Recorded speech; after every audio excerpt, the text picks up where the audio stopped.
Iran নিয়ে এবার যুক্তরাষ্ট্রকে সতর্ক করল ব্রিটেন। ইসরায়েল ইরানে হামলা চালানোর পর মধ্যপ্রাচ্যে নতুন উত্তেজনায় এবার ব্রিটেনও মাঠে নেমেছে।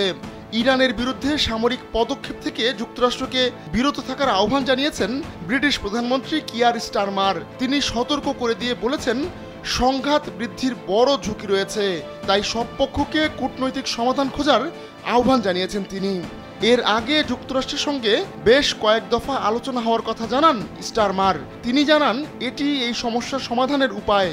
এমন এক সময় স্টারমার এই মন্তব্য করলেন যখন ব্রিটিশ পররাষ্ট্রমন্ত্রী ডেভিড ল্যামি মধ্যপ্রাচ্যের উত্তেজনা প্রশমনের লক্ষ্যে আলোচনার জন্য ওয়াশিংটন সফরে যাচ্ছেন। সেখানে তিনি প্রেসিডেন্ট ট্রাম্পের শীর্ষ কূটনৈতিক মার্কো রুবিওর সঙ্গে বৈঠক করবেন। স্থানীয় সময় বৃহস্পতিবার সন্ধ্যায় মধ্যপ্রাচ্যের চলমান সংকট নিয়ে ল্যামি ও রুবিওর মধ্যে আলোচনা হওয়ার কথা রয়েছে। এদিকে ইরান ইসরায়েল হামলা পাল্টা হামলা আরও তীব্র হয়ে উঠছে। 7 দিন ধরে চলা এই সংঘাতে দুই পক্ষেরই ব্যাপক ক্ষয়ক্ষতি হয়েছে। ইসরায়েল ইরানের পরমাণু ও সামরিক স্থাপনাগুলোকে টার্গেট করছে। অন্যদিকে ইরানও ইসরায়েলের বিভিন্ন গুরুত্বপূর্ণ স্থানগুলোতে চালাচ্ছে পাল্টা হামলা।